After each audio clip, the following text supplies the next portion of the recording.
সন্তান হওয়ার যে একটা যন্ত্রণা, যেই ব্যক্তি যেই মা সিজার ছাড়া নরমাল হয়েছে আর যেই মা সিজার করে সন্তান দুনিয়াতে নিয়ে এসেছে, এর মধ্যে পার্থক্য আছে না নাই?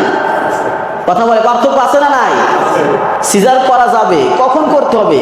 যখন একদম শেষ পর্যায়ে, যে কোনো মানুষ বলতেছে না যে না সিজার না করলে কি করা যাবে না, এ রুগীকে বাঁচানো যাবে না, একদম শেষ পর্যায়ে সিজার। কিন্তু এখন গণহারে সিজার হচ্ছে, মানে চলতেছে।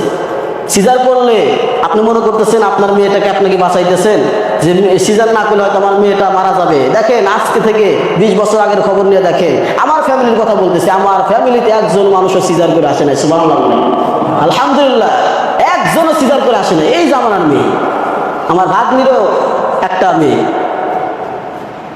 আর এক ভাগ্নির একটা ছেলে সিজার করা লাগে নাই। কারণ আমাদের ভরসা আছে কার উপরে? আল্লাহর উপর পরিপূর্ণ তাওয়াক্কুল আছে আমার, যে অবশ্যই অবশ্যই আল্লাহ তাআলা। কারণ অতীতে দেখেন সিজার করা লাগেছে কি, অতীতের খোঁজ খবর নিয়ে দেখেন যে সিজার অত করা লাগে নাই।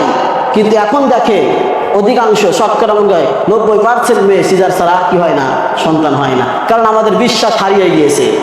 একটা কুকুরের যে পরিমাণ বিশ্বাস আছে আল্লাহর উপরে, আজকে আমাদের মানুষ এই পরিমাণ আল্লাহর উপর বিশ্বাস নাই। দেখেন হায়াওয়ান, জানোয়ার, এদের কি কোনো সিজার লাগে? কথা বলে না, এদের সিজার লাগে? কুকুরের 4-5টা করে বাচ্চা হয়, এরপরে কোনো সিজারের দরকার হয়? কিন্তু আমরা আল্লাহ তাআলার উপর যখনই ভরসা হারিয়ে ফেলেছি, তখনই আমাদের উপর আল্লাহ তাআলা এটা চাপিয়ে দিয়েছে।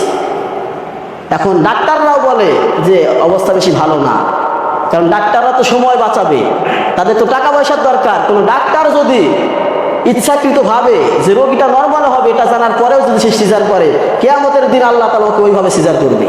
ওই ডাক্তারকে ওইভাবে কি করবে? পেট কাটবে। কারণ যেই ব্যক্তির যেই মায়ের পেটটা কাটা হয়, ওই মাটা সারা জীবনের জন্য পঙ্গু হয়ে যায়। কথা বলেন ঠিক কিনা? ওই মা আর ভারী কাজ করতে পারে না, আর 2বার পেট কাটার পর সন্তান নেওয়ারও ক্ষমতা হারিয়ে ফেলে। ওই মা ভারী কাজ করতে পারে না। তাহলে দেখেন, আমি বলতেছি যে আমার মেয়েকে বাঁচানোর জন্য, আমার মেয়েকে বেশি ভালোবাসি, এই জন্য সিজার মানে নরমাল হতে দেব না। আমার স্ত্রীকে বেশি ভালোবাসি, এই জন্য নরমাল হতে দেব না। আমি সরাসরি কি করব? সিজারে চলে যাব।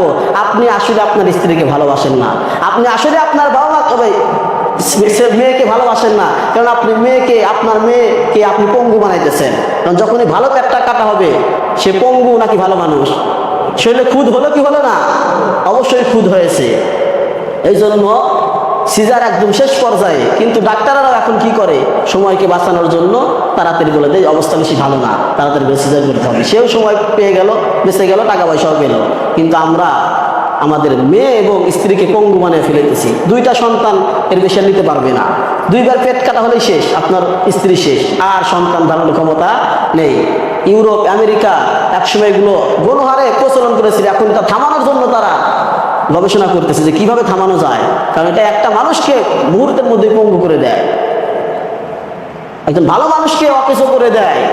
এই জন্য আমরা চেষ্টা করব